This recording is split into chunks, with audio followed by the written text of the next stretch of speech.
Γεια σας, είμαι η Δώρα Σιμακοπούλου και μαζί θα ανακαλύψουμε επαναστατικές, ανέμακτες τεχνικές μέσω της σύγχρονης ιατρικής. Καλεσμένος μας ο έγκριτος αγγειοχειρουργός Χαράλαμπος Ηλίας, ο οποίος θα μας μιλήσει για τη θεραπεία των ευρυαγγειών. Είναι ένα πρόβλημα, αν μπορούμε να το πούμε πρόβλημα, εισαγωγικά η λέξη, γιατί δεν αφορά τόσο την υγεία όσο περισσότερο την αισθητική, που εμφανίζεται κυρίως στα κάτω άκρα και λιγότερο στο πρόσωπο, αλλά με τα ίδια συμπτώματα, με την ίδια εικόνα. Βασικά, οι ευρυαγγείες είναι αυτά τα μικρά αγγιάκια, τα κόκκινα, μπορεί να έχουν και άλλο χρώμα, μπορεί να είναι μόβ ή μπλε, αναλόγως της παλαιότητας. Όσο πιο παλιά είναι αυτά τα αγγεία, όσο πιο πολλά χρόνια τα έχει ο άνθρωπος, τόσο περισσότερο σκουραίνουν. Ας δούμε τώρα αναλυτικά τα αίτια που προκαλούν τις ευρυαγγείες. Η αιτιολογία, δηλαδή για το πώς ξεκινάνε, συνήθως είναι μια αντίδραση του δέρματος που υπάρχει στις ορμόνες, κυρίως στις γυναικείες, τα ιστρογόνα και την προγεστερόνη. Βέβαια και στους άντρες μπορεί να εμφανιστεί όταν καμιά φορά υπάρχει μια μικρή διαταραχή των ορμονών. Κάποιοι άντρες που έχουν λίγο αυξημένα επίπεδα ιστρογόνων, γιατί και τα δύο φύλλα έχουν τις ίδιες ορμόνες, απλά είναι άλλη αναλογία. Και εκεί μπορεί να εμφανιστούν τα αγγεία αυτά, όπως επίσης μετά από λήψη αντισυλληπτικών και διαφόρων ορμονών που είναι για ρύθμιση κύκλου και άλλες παθήσεις γυναικολογικές. Επίσης, μετά την εμεινόπαυση αυξάνονται περισσότερο στις γυναίκες. Και δεν δημιουργούν προβλήματα παρά μόνο όταν σειραίουν πάρα πολλές μαζί, τότε μπορούν να δημιουργήσουν πόνο. Έχουμε δει σε πολλές περιπτώσεις που είναι σειραίουσες μετά από 20 χρόνια, 25 χρόνια συγκέντρωση των αγγείων αυτών στο ίδιο σημείο, τοπικά, αρχίζουν και δημιουργούν πόνο γιατί επιβαρύνουν λίγο την τοπική κυκλοφορία και ξεκλέβουν αίμα από τους ιστούς. Αναφέρεται πολύ συχνά αυτή η κληρονομικότητα. Εδώ δεν μπορώ να πούμε ότι έχει μεγάλη συμμετοχή. Παρ' όλα αυτά όμως, περίπου οι μισές περιπτώσεις υπήρχαν και κληρονομική εμφάνιση των ευρυαγγείων σε προηγούμενες γενιές. Η έντονη ηλιοθεραπεία και ειδικά τις ακατάλληλες ώρες είναι μια πολύ συχνή αιτία. Και εδώ βλέπετε και μια περίπτωση όπου ήταν μια γυναίκα η οποία ήταν μανιώδης πάρα πολύ και η αγάπη της για την ηλιοθεραπεία για πάρα πολλές ώρες, ειδικά τους καλοκαιρινούς μήνες. Το αποτέλεσμα είναι αυτό που βλέπετε. Απλά μπορεί να καταλήψει στις περιπτώσεις αυτές μια μικρή υπέρχρωση στο δέρμα, μια αυτή η καφετή χρειά, η οποία φεύγει σιγά σιγά με τον χρόνο, με τους μήνες.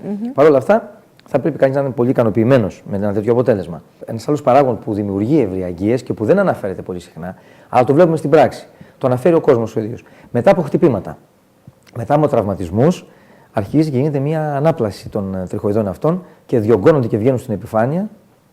Αλλά χτυπήματα είτε μικρά, οικιακά μέσα στο σπίτι που μπορεί να είναι, είτε ακόμα και μετά από εργατικά ατυχήματα ή τροχαία ατυχήματα μπορούν να έχουμε τέτοια εμφάνιση. Η προτίμηση είναι διάφορη. Μπορεί να είναι ψηλά στους μυρούς ή πρόσθετη επιφάνεια, οπίστη επιφάνεια. Δεν έχει εντόπιση συγκεκριμένη. Αυτές που εμφανίζονται στην πρόσθετη επιφάνεια του ποδιού, στην γνήμη, είναι μετά από χτυπήματα.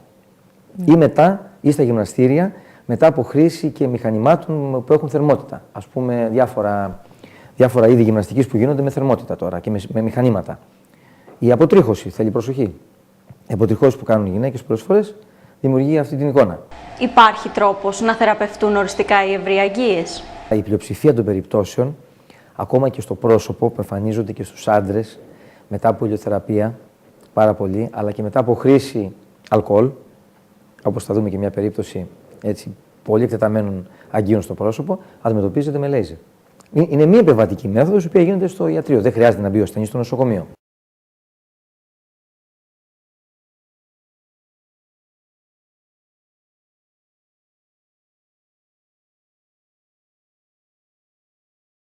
Η περίπτωση αυτή είναι μετά από λήψη ορμονών. Θα ήθελα να πω ότι χρειάζεται συνδυασμένες τεχνικές για να μπορέσει να φτάσει σε αυτά τα καλά αποτελέσματα. Δεν φτάνει μόνο η μία μέθοδος ή μόνο η άλλη. Ο συνδυασμός των τεχνικών και λέιζερ και μικροσκληροθεραπείας, δηλαδή μικροενέσεων, μπορεί να φέρει αυτό το αποτέλεσμα. Γιατί χρειάζεται να κάνει κανείς και εκτός από το λέιζερ να κάνει και μικροενέσεις για να βρει το αγγείο που τροφοδοτεί την ευρυαγγεία. Γιατί υπάρχει πάντα κάποιο αγγείο που την τροφοδοτεί. Μπορεί να χρησιμοποιηθεί και μεγεθυντικός φακός στην περίπτωση αυτή για να μπορεί να έχει καλύτερη ορατότητα ή κάποια ειδικά μηχανήματα που υπάρχουν που σκιαγραφούν τις φλέβες που δεν βλέπουμε με γυμνό μάτι. Ο κύριος Ηλίας μας παρουσιάζει διάφορες περιπτώσεις ευρυαγγειών που θεραπεύτηκαν σε πολύ λίγες συνεδρίες με τη μέθοδο του λέιζερ και της σκληροθεραπείας. Εδώ ήταν μια ιδιαίτερη περίπτωση όπου δεν είναι ευρυαγγεία απλή, είναι κυρσός εκτεταμένος, ο οποίος καταλάμβανε όλο το μήκος του μυρού, από πάνω μέχρι το γόνατο, ίσως και λίγο παρακάτω, το οποίο όμως δεν χρειάστηκε να γίνει επέμβαση. Διορθώθηκε με την μη επεμβατική αυτή μέθοδο χωρίς να χρειαστεί χειρουργείο. Εδώ δημιουργούσε και πόνο. Όσες είναι πολύ μεγάλες και αρχίζουν και τείνουν προς φλεβική ανεπάρκεια, μπορεί να τις προλάβει κανείς προτού φτάσουμε σε προχωρημένα στάδια. Και η επόμενη περίπτωση που βλέπετε είναι μια τεχνική που δεν είναι σύγχρονη, είναι παλιά. Είναι πάνω από 25 χρόνια. Απλά έχουν εξελιχθεί και τα φάρμακα που χρησιμοποιούμε και οι μικροβελώνες που υπάρχουν, έτσι ώστε να μην πονούν. Και γι' αυτό γίνεται χωρίς τοπική αναισθησία. Μόνο με μια εφαρμογή ενός σπρέι, ας πούμε, ψυχτικού και τίποτα παραπάνω. Όπου βλέπετε η πιο μεγάλη κυρσή, η οποία δεν είναι ευρυαγγείες, δεν είναι από αυτές οι τριχοειδείς ή αραχνοειδείς όπως τις λέμε, αλλά είναι κυρσός πλέον. Αρχίζει και γίνεται φλέβα μεγάλη που πονάει και που διωγγώνεται. Εάν αυτή η περίπτωση δεν επικοινωνεί με το εσωτερικό δίκτυο, έτσι ώστε να έχουμε αυτό που είχαμε πει κάποια άλλη φορά σε εκπομπή για τη φλεβική ανεπάρκεια, μπορούμε να το διορθώσουμε χωρίς επεμβατική μέθοδο. Το οποίο διαρκεί γύρω στα 20 λεπτά, η συνεδρία αυτή, και μπορεί ο ασθενής μετά να φύγει κατευθείαν περιπατητικός να πάει στις δραστηριότητές του, χωρίς κανένα περιορισμό. Με τις τεχνικές αυτές που, όπως είπαμε, δεν είναι επεμβατικές, αλλά γίνονται σε έξω νοσοκομιακό επίπεδο, στο ιατρείο δηλαδή, μπορούν άνετα να επανέλθουν και στην εργασία και στις δραστηριότητες. Χρειάζεται μόνο λίγες μέρες αποκατάσταση. Μπορεί να υπάρχουν κάποια μικροενοχλήματα, όπως κάποιος ερεθισμός του δέρματος ή μια υπέρχρωση, ένας μόλοπας για λίγες μέρες, αλλά αυτό δεν εμποδίζει την κίνηση. Και αυτό έχει αυτή την ευκολία. Χρειάζεται όμως στις πιο βαριές περιπτώσεις που είδαμε να φοράει κανείς ελαστικό καλσόν ή κάλτσα σε περίπτωση που είναι άντρας. Δεν χρειάζεται δηλαδή, μέχρι το γόνατο αρκεί.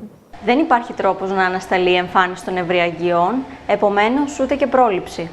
Η άσκηση και η σωστή διατροφή μπορούν μόνο να βοηθήσουν στη μείωση της εμφάνισής τους. Να αποφύγουν τους παράγοντες που το επιδεινώνουν, που είναι, όπως είπαμε, η ηλιοθεραπεία, η χρήση φαρμάκων ορμονών αντισυλληπτικών άσκοπα και χωρίς λόγο. Αυτό μπορεί να επιδεινώσει το πρόβλημα, γιατί ενοχοποιείται, όπως θα συζητήσουμε και κάποια άλλη φορά, για τις θρομβώσεις επίσης. Δεν είναι μόνο η εμφάνιση αυτών των αγγείων, αλλά δημιουργούν και θρομβώσεις. Οπότε η έγκαιρη διάγνωση και η αποφυγή να γίνονται αυτές οι θεραπείες τους καλοκαιρινούς μήνες, τους πολύ ζεστούς μήνες, μπορεί να βοηθήσει να εξαλείψουμε το πρόβλημα ή τουλάχιστον αν δεν το εξαλείψουμε να το μειώσουμε όσο περισσότερο μπορούμε, σε μεγαλύτερο ποσοστό. Η σύγχρονη ιατρική συνεχίζεται με πολλές νέες μεθόδους και έγκριτους ιατρούς που φροντίζουν να μας παρέχουν την καλύτερη ενημέρωση. Γεια σας!